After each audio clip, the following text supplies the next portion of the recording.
公元684年秋，一颗耀眼的彗星划过了帝国的夜空，这被当时的人视作不祥之兆。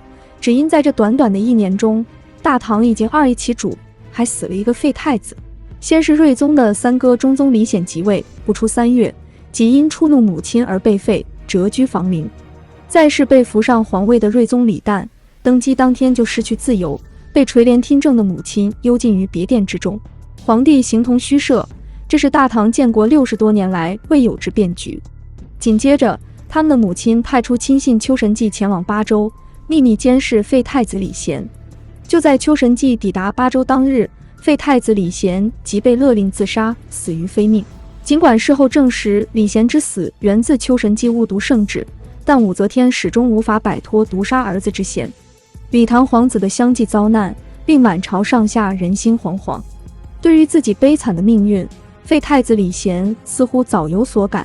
作为大唐帝国的储君，李贤的上位充其量只是前任太子的备胎。在李贤上位以前，被父皇高宗主义的太子人选是他的亲哥哥唐高宗嫡长子李弘。年仅6岁，李弘就被确立为帝国继承人选。或许是遗传了父亲的体态羸弱，李弘从小给人的印象便是性格柔软、文质彬彬。为了塑造太子文武双全的形象，唐高宗与武则天夫妇几乎将整个大唐最知名的文臣武将，如于志宁、徐雨师、刘仁轨等请入东宫为太子宾客。然而，李弘在跟随这群杀伐决断的风云人物学习时，仍表现出他仁孝温柔的一面。李弘身上散发的儒学仁政气息，无疑是唐高宗李治所渴求的。所以，从李弘18岁那年开始，唐高宗便经常令太子监国。然而，李弘身上的仁慈与母亲武则天的雷霆方略相冲突，母子2人的矛盾也逐渐浮现人前。当时，在皇宫掖庭内，唐高宗的2个女儿益阳公主与宣城公主受生母萧淑妃牵连，不得自由。李弘得知实情后，立即去向唐高宗求情，希望能给2位年纪渐长的姐姐许配个好人家，安度半生。考虑到2位公主也是自己的亲骨肉，唐高宗生了恻隐之心，将2人下嫁到了2个官宦世家。眼见仇人之女得了好归属，武则天心中的愤恨难以言表。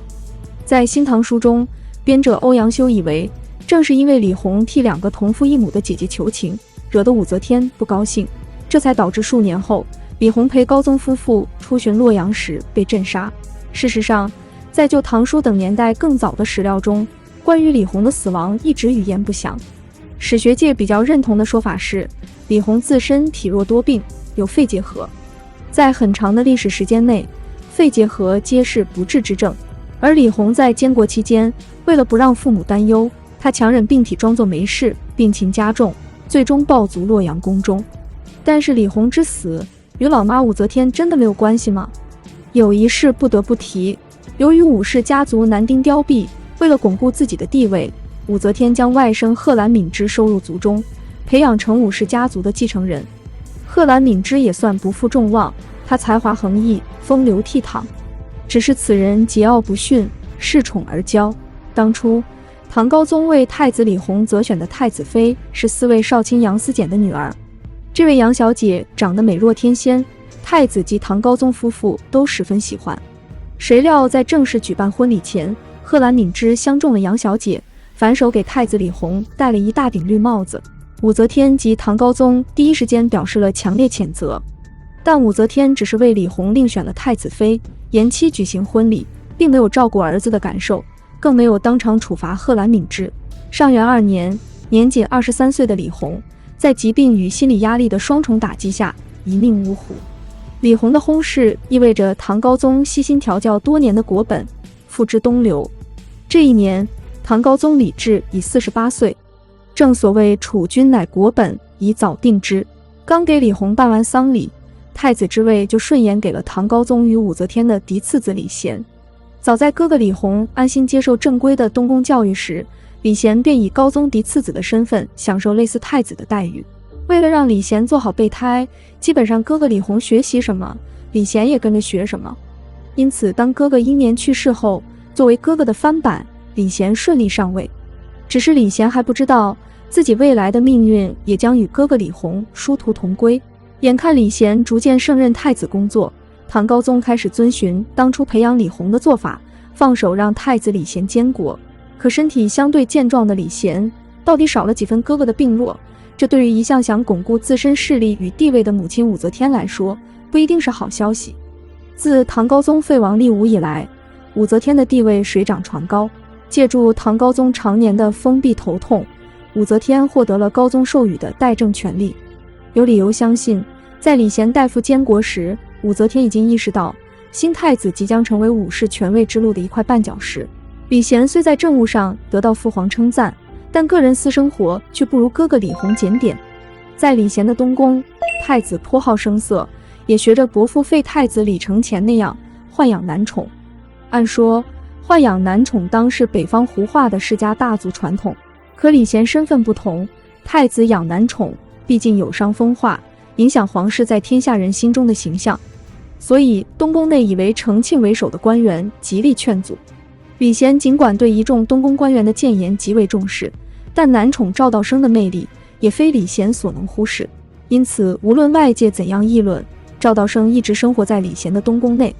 变故发生于仪凤4年，术士明崇俨突然被暗杀身亡，凶手未明。武则天晚年除了在精神上偏爱张易之兄弟外，最信任的当属明崇俨。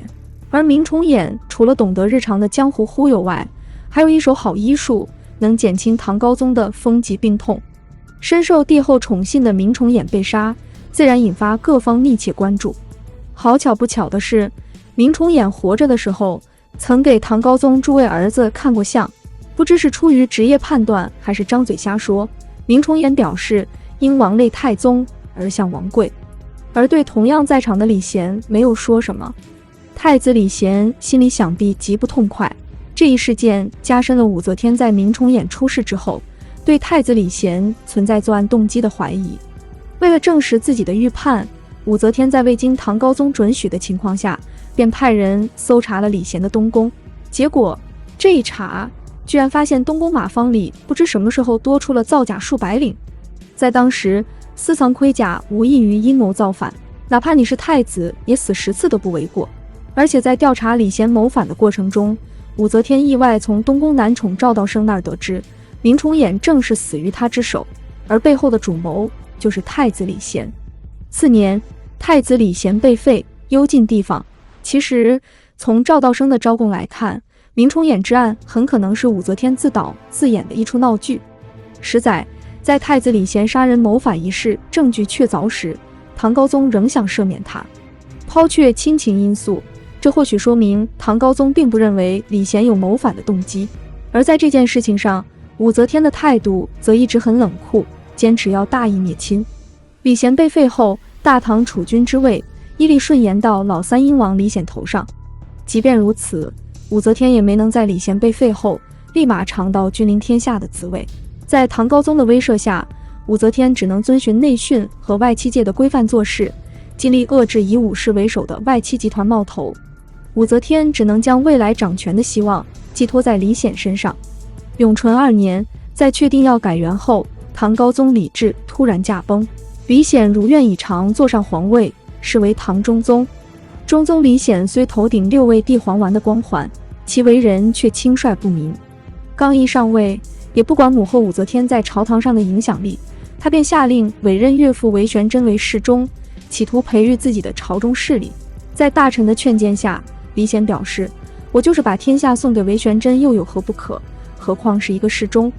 这正好给了武则天一个机会。在他的干预下，龙椅还没坐热的李显被赶下了台。武则天的幼子项王李旦随即登基称帝，史称唐睿宗。本来哥哥们与母后之间的权力斗争跟李旦几乎没什么关系，奈何三哥不争气，非得推他来接盘。如此一来，因为皇帝的身份，李旦变成了武则天的下一个政敌。面对武则天的强权政治，李旦很快明白自己不过是一介傀儡。为了让母亲掌权更加舒服，本着孝顺和保命的宗旨，李旦不仅没有伸手去触碰皇权，甚至还将到手的部分权力拱手相让。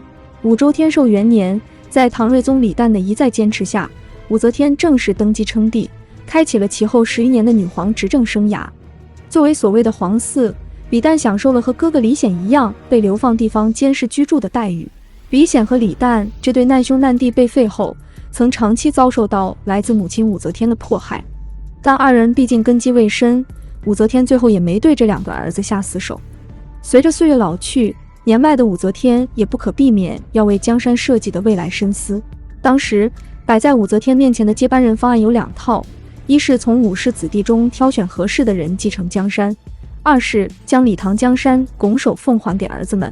从现实情况看，一直被刻意丢出权力中心之外的李显和李旦，显然比武则天刻意培养的武氏子弟要来的势单力薄。许是出于这种考虑，武则天最终决定将李显接回京城，以备自己100年之后继承江山。圣历元年3月，被流放外地长达14年的李显被秘密接回长安。6个月后，在武则天的干预下，皇嗣李旦让位李显。之后，根据唐朝从前的礼仪，李显被立为太子。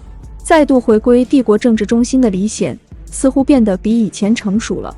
为了讨母亲的欢心，战战兢兢的他开始与武氏子弟联姻。经过李显的安排，武则天的侄孙武延基和武重训成了他的上门女婿，而他的幼女也成了梁王武三思的儿媳。李显的刻意逢迎多少令年迈的武则天心感安慰。然而，就在大家以为太子与女皇相安无事时，意外却发生了。神龙元年，82岁的武则天病重，借此机会，以宰相张柬之为首的武大臣发动了神龙政变。他们擅自调动禁卫军，进攻亲军侧后，又至东宫迎立李显称帝。几个月后，带着一朝天子之恨，武则天在洛阳驾崩。临终前，他留下遗言，要与唐高宗李治合葬，取帝号，称则天大圣皇后。作为一个事实上篡夺了大唐皇位的女皇，武则天的要求显然无法得到那些自称忠于大唐的臣子们的认同。关键时刻，唐中宗李显发话，准许则天皇后复庙归陵，陪父皇唐高宗于地下。就这样，虽然武则天自己不怎么顾念母子亲情，但在儿子最后顾念的一丝亲情中，武则天得到了一处100年安身之所。